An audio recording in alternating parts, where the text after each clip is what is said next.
All right, here with Jim Miller. Jim, you're a rising star in the UFC, and you really are because you've had some great fights so far. Now you're on the March 27th card in Newark, UFC 111, fighting Mark Bocek. And Mark's a pretty dangerous opponent, submission specialist. What's your take on that fight? It's a good test for me. He's definitely the most dangerous submission guy that I've fought to date. So it's going to be a good one. I fought some really great strikers. Now I'm fighting a really good grappler. Are you looking forward to that little change of pace from strikers to grapplers? I take it as it comes. He's just another fight. He's just another guy in my way. So I'm looking to go in there and beat him up. And who do you look up to at the UFC? I mean, who are some of your favorite fighters? I gotta be honest. My favorite fighter is my brother Dan. He had a tough fight against Maya, but he broke his thumb, shattered his thumb with the first punch he threw, and the only time he wins was when I straightened it out in between the first and second round. So you know what? I noticed that thumb looked pretty bad. What did he get? 3 screws in there, I hear? Yeah, he got 3 pins in his thumb to try to fix it. That's tough. When you have to tough it out. I mean, at the break, right at the beginning, like that. Yeah, I've been lucky enough not to hurt my hands in any fights, but I know from sparring, you jam something or you bend something back. When you hurt one hand, they both hurt. It doesn't matter. You never throw the other hand like you can. He did a great job. He fought well. Damian went out there and fought great.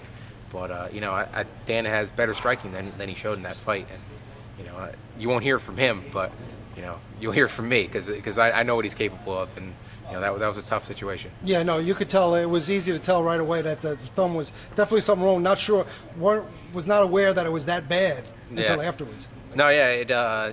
If any of you guys know what Mike Constantino's right thumb looks like, it kind of looked like that. It was a little twisted. Yeah, but I think that's a birth. I think it was born with that. Yeah, Mike's had his for a while.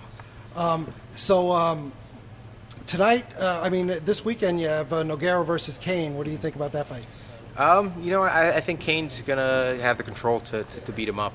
I've always been a big fan of Nogueira's, but he just hasn't seemed like he's not the same fighter he used to be. Now, you train with Frankie Edgar. I see him down there at AMA. Mm-hmm. He's got a title fight coming up against BJ Penn in Abu Dhabi. Mm-hmm. What's your take on that fight? I think that's a great fight for Frankie. I'm actually kind of sick and tired of hearing everybody say, "Oh, what do you think about that fight? It's a tough fight for Frankie." Well, that's the way. When you're the challenger for the title, that's the way it's going to be. Mm-hmm. As a fighter, I look. That's what I want. I want those tough fights, and I know Frankie, and that's what he wants. He wants those tough fights, and he's got a style that is a good matchup against BJ. And something about Frankie is he doesn't have a rhythm. He's so hard to judge what he's going to do. It's so tiring to fight him. Trust me, I know. Because you never know what's coming. You can't time him, and he just it's that motion he's got. It's just you never know what's going to happen. So right. I think he's gonna push the pace, and if it goes into the later rounds, Frankie's got it. Yeah, I think Frankie opened a lot of eyes with that Shirk win. Yeah. I mean, he really worked him over. Yeah, definitely. He looked great in that fight. So Frankie's game is kind of standard. Now, BJ Penn is also very good on the feet. Mm-hmm. So you think this fight's going to be fought standing, or you think it'll go to the ground? I don't know. I don't really know where the fight's going to go. I don't know what Frankie's game plan is. If I did, I probably wouldn't be talking about it. But, it's one of those things where it can go anywhere. Frankie's got great sub defense and great control on the mat. So I think he's got a shot to just beat him up and frustrate BJ, because that's what I think he's going to do is just break him, break his will and beat him up for the rest of the fight. Mm-hmm. It's a 5-rounder, so he'll have the time to do it. That's right. Now, getting back to Mark Bocek, I know that you train with a Henzo black belt, Jamie Cruz, Mr. Mm-hmm. Big One, as he's known. Right. Are you paying more attention to the ground, or is it pretty much the same kind of training? For me, it's the same kind of training for every fight. I train to improve in every aspect, and that's really it. I know that he's a good grappler. He's got a lot of wins by chokes. I consider myself pretty tough to choke. So, of course, when I'm training with guys, we're going to be doing a little more ground stuff.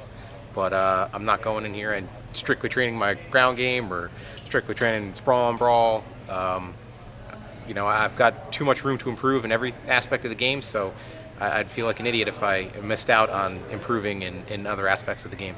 All right. Well, looking for big things at UFC 111. I'll see you in Newark. Yep. All right. Good luck, Jimmy. Thank you.